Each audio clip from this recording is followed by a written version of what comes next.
Welcome, my name is Craig Morrison, the executive producer and game director for Age of Conan Unchained. Today we are going to take a look at the new adventure pack, The Savage Coast of Turan.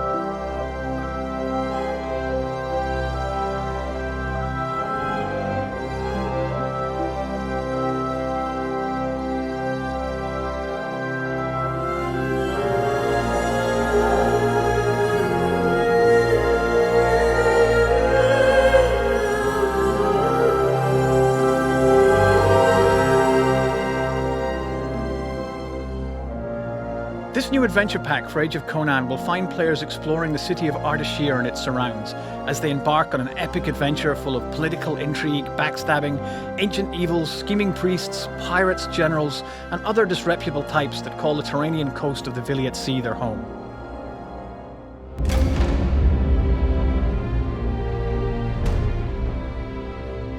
Players will get to meet up with two of Conan's old allies, Artus and Elishan, who you might have seen in the new Conan the Barbarian movie, and catch up with them some 20 years on. Conan, now king of Aquilonia, has dispatched you to Turan to aid his old friends.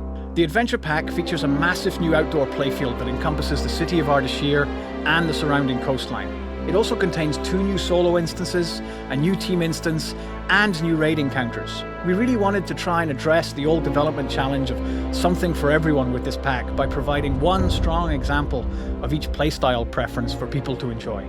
In a city where the thieves and pirates may be the most reliable allies you have to watch your back and keep your blade close.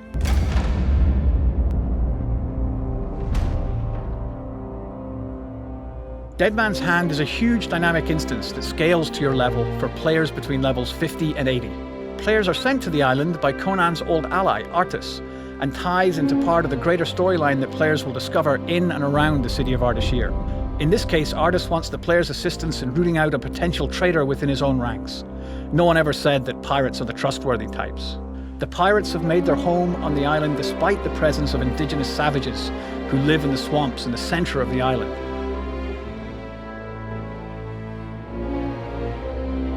These dangerous primitives have some strange rituals and are a constant threat to the pirate encampments. The island has a fantastic visual diversity.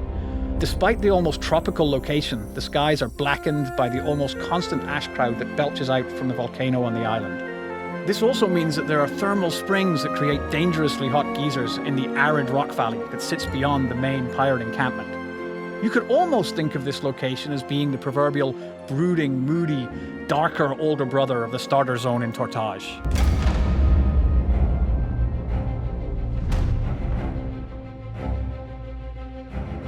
The Isle of the Iron Statues is a location taken directly from one of Robert E. Howard's original Conan tales, Shadows in the Moonlight, and presents us with another fantastic opportunity to try and translate one of the stories into a single-player experience that really allows us to immerse the player into Howard's world, and in this case, allow them to follow in the footsteps of the great barbarian himself. The original tale concerns Conan escaping to a remote island in the Viliat Sea, where he encounters the Red Brotherhood, a strange, skulking creature, and mysterious iron statues. Over 20 years have passed since Conan first faced those dangers on that island, so all is not as it was in his younger days. Long abandoned by any pirate forces, no doubt due to the dangers lurking in the night, the island shows only glimpses of what was once there, and has largely been overrun by the jungle and its wildlife. The ancient evils, however, have not been banished, and will challenge the player just as they did Conan himself.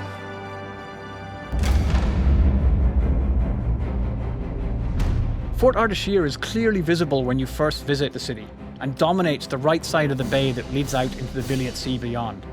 As with the rest of Ardashir, and Turan in general, the Persian influence is evident in the architecture and style of the fort and its surrounding area. The ornate pillars, domes, and the walls of the castle create an imposing setting. This is clearly a fortress of a powerful military force. Inside, players will find a really compelling and interesting 6-man instance for maximum level players.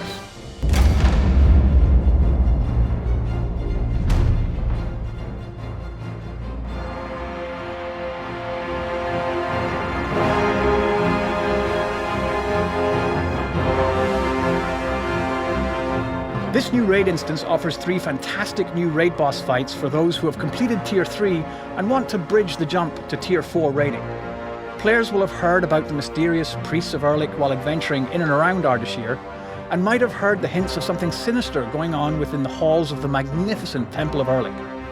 Players venture into the halls of the temple on a quest to discover what ancient evil the priests have been dealing with in return for their power. It also gave us the opportunity to work in some of Conan's foes from stories past, and the players will discover that they might just recognise the source of the evil when they reveal which dark forces it is that the priests have been bargaining with.